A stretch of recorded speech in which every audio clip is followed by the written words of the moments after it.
Hello, my name is Bricks, and welcome to the first video on my channel as a kick-off for a long-term LEGO project that I'm going to be working on.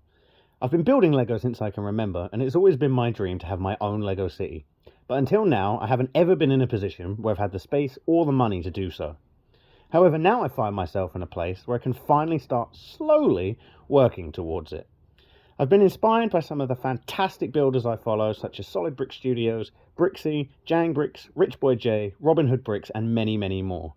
I love the idea of sharing this journey, and also being able to look back and see how far I've come. Once I make some proper progress, that is. So why are we looking at the LEGO Sanctum Sanctorum?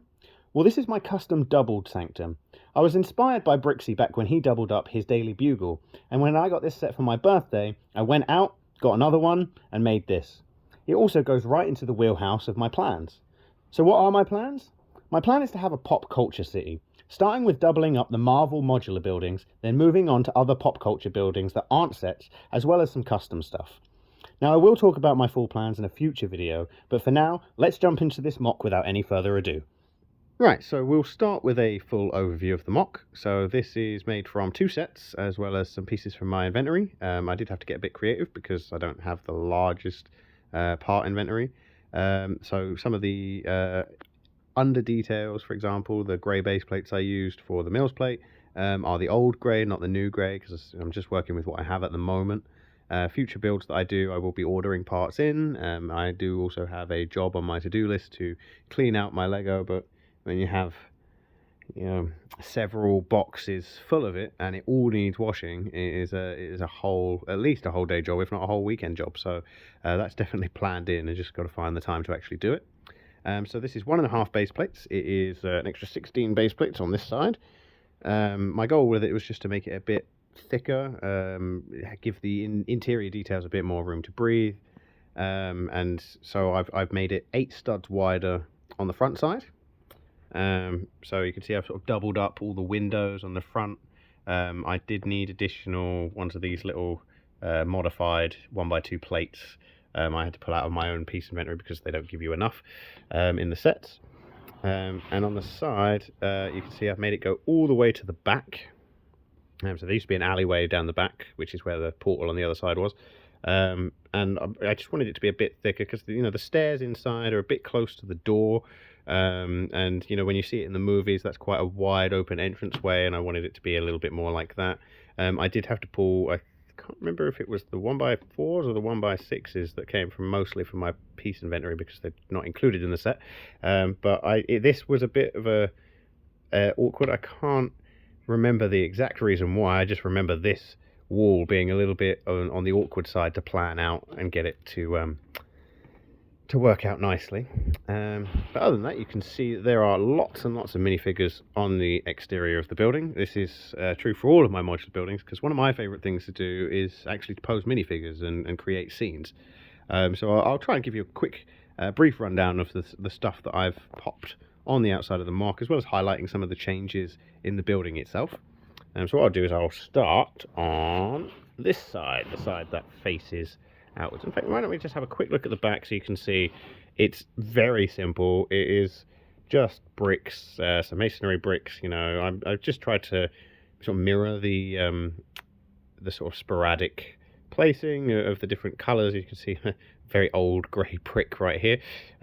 And I kept this on the back. I did get rid of the little sort of chimney that pops out, and I got rid of the slides here because I want to be able to put buildings flush up against the back of this. So then on this side here, I'll move it back into the light.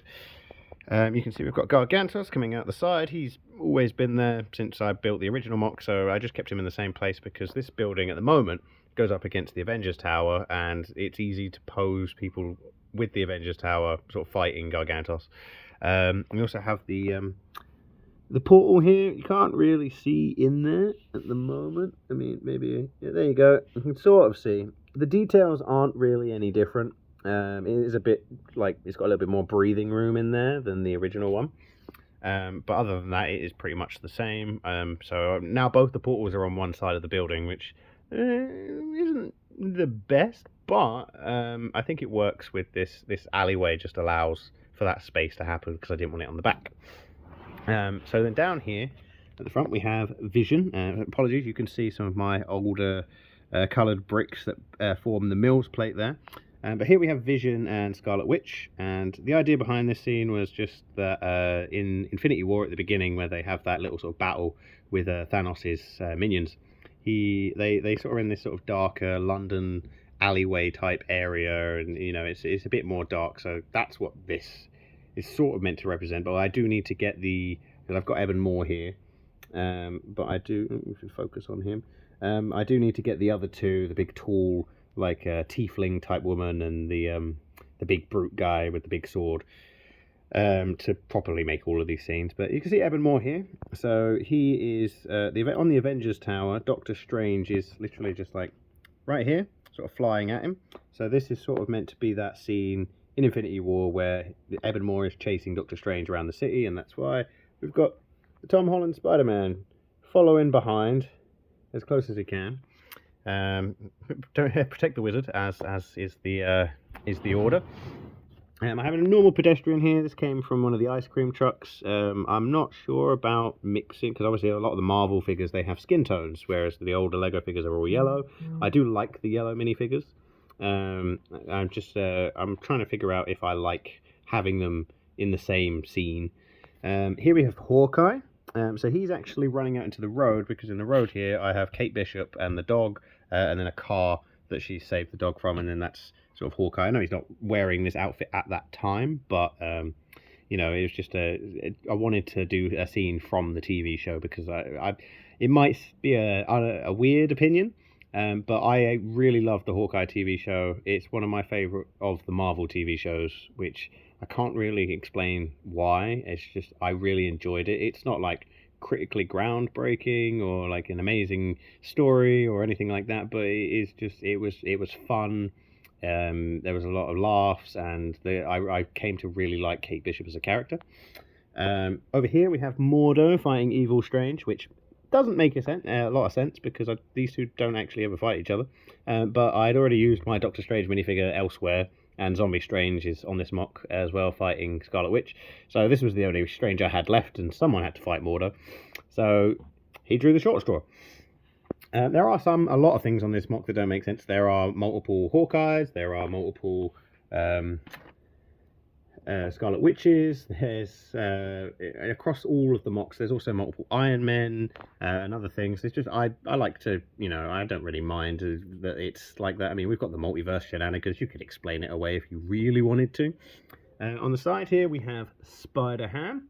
Now he is on his lonesome on this side, because at the moment this is sort of pushed up against a cabinet. So there's not a lot of room to put minifigures on the side here. Although I do have a base plate full of Marvel minifigures that have yet to be incorporated, so it'll be fun maybe if I can fit some down here. Then we'll come around here. You've got Falcon flying around. He's not really part of any particular scene from his TV show or anything like that. He's just a flying minifigure, and I really like posing flying minifigures, and I have quite a lot of these because in the second set you get more of them. So I've got quite a few of those, and I'll definitely be ordering more because they are absolutely essential for posing minifigures. Then if we move up to the top here, you can see Hawkeye with his bow standing on the chimney. So he's actually pointed, the Avengers Tower, which is sort of over here. You've got Loki flying around on his Skitarii sort of glider thing, and I've recreated the scene where he catches the arrow. So that's sort of, this arrow sort of points directly at that. I'll show that off in a future video when I put all three of the buildings together. And then you've got Scarlet Witch and Zombie Strange here. Now, I really do want to try and figure out a way to do the scene from the end where he has all of the arms, but it's just going to take some thought process, let's put it that way. And at the back you have Scarlet Witch and Agatha recreating their high-flying fight from the end of WandaVision, which is another one of the Marvel shows that I really like. In fact, there isn't really many Marvel shows that I didn't like. In fact, even the ones, the worst ones, I still enjoyed. It's just they weren't my favourite. So there's a little bit more space on the roof. I've just sort of doubled up a couple of the details, like the little garden over there, and just a little few vents in places, and that's pretty much it on the outside. So you also have this extra floor here, which I've added. So although it's not big enough for a full floor, it is at least there's an image that I'm working from of this sanctum where it does have this extra little floor here. So that's what I was using as a reference when I put this together. But that's pretty much all of the exterior details. It isn't too different from the original, it is just a bit bigger. So without any further ado, let's pop into the interior. Right, so starting with the ground floor, you will recognise pretty much most of the details in here. I have managed to preserve them. I will say just straight off the bat that if you do want to build something this big with two of these sets, you will need to order more of these tiles because you didn't quite have enough to fill this floor. One of the reasons why I doubled it as much backwards as I did sideways is because I didn't like how cramped this area felt. Especially when you see it in the movies, it's a very big, wide open area. So I wanted to try and capture that as best as I could. So if we rotate it around this way so you can see the front. You can see I've added an extra one of those chairs. Nice and simple detail. The fireplace is still there. You've got your door there and your main door. And then, just coming to the details on the side, the globe, the map. You can see in here, this is the original portal room. It's just been it was a bit of a challenge to turn it this side because then it became a lot wider, had to sort of improvise. And then on this wall here, you can see I've made the fireplace a little bit bigger. Again, the fireplace doesn't really make sense with the building because there are windows in the way of where the chimney would be, but it is what it is. The most bare area is probably back here.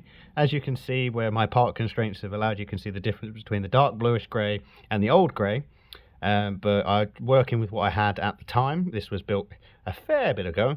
And then obviously you've got the grandfather clock there as well. I do want to add more interior details to this back section. But I didn't have the extra parts to do so at the time to create the kind of little shelves and things that I wanted to create. So then if we add in the second floor, it is pretty much the same. This again it's not the strongest, as you can see. I've just damaged this bit here just because I don't have that much reddish brown, so it was a bit of a challenge to get all of this to work. All of the little details there at the back are still there. So what I'll do is I'm going to pause the video and put on the next floor. Right, so looking down onto the second floor, you can see that it leads all the way down, just like the original set. But it is a bit taller because we've added that extra little, I don't know, cheat floor, if you will, because it's not really tall enough to be a real floor or a real story of a building, but it's part of the illusion. A lot of LEGO sets do it, so I'm not going to take any major issues with that. There is an extra little bookcase on the side. It's not quite as wide as the other ones, so due to my own part constraints, I did have to get a little bit creative behind the scenes. This function where you can change the display does still work. However, because on the back side I wanted it to make sure it was nice and flat so that when I put buildings up against it in a city, it wouldn't cause any issues. I had to remove the original mechanism for how it worked. So it is a bit tricky to get your fingers in there. I tend to just leave it on the same one. I don't really come into the interior of these buildings very often, but I do like having interior details. I didn't want to hide any of my Marvel characters in here until I maybe got doubles of them. As you can see, I added an extra chair, some extra little details around. One of the extra globes went down here. I wanted to make sure that this had a proper walkway so that you can sort of go all the way around. But other than that, it's not too different from the original. So let's hop up to the next floor. Right, so the top and final floor, the attic of the building, if you will, it is a little bit bare. I mostly used, because I was running out of browns, I was just pretty much using the browns that came with the set. Anything I could think of, extra chest, bits of armor, random little details at the back. Some of them are from the original set. Some of them I've just made up to fill some space. But I am pretty happy with the way that it's come out. It does. It could use a few more of these cabinets because when you see the Doctor Strange movie or anytime they go to the Sanctum, they tend to have a lot of these weird things on display. So it could definitely have a little bit more, which I would like to do in the future, but you don't really see this area very often. The window, it's not like the Avengers Tower or the Daily Bugle where the windows are so big that you can still look inside the interior details. So it's not the end of the world. I will be focusing more on the interior details for the Avengers Tower and the Daily Bugle when they have their editions. just because you can actually see into them, and I think it would be great to get some lights into those buildings so that you can really see all of the details that they've hidden away inside. But there's not too much to say about this floor, and I think we'll move on to the end of the video. Right, well that brings us to the end of the video. I apologise for the let's call it a budget setup. I am currently working in my garage. It's quite hard to keep things clean in here. I am doing my best. I do rent my house, so unfortunately I'm unable to make any renovations in here. If I owned this house, I would redo the floors, the walls, and just make it a lot more manageable and clean in here. But this is where I have the space to do these kind of things. So this is what I have to deal with. I hope you enjoyed seeing my take on the doubling up of the Sanctum. I will be doing something similar with my Daily Bugle very soon. And I do have plans for my Avengers Tower as well. Not quite doubling it up, but I do have an idea for that.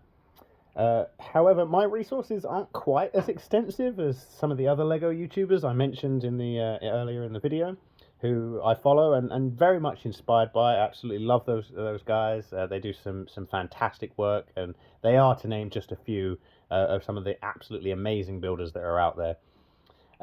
So please bear with me until I can get myself to a place where I can upload more regularly. I'll have better equipment for filming and lighting. I'm just doing the best with what I have at this current moment.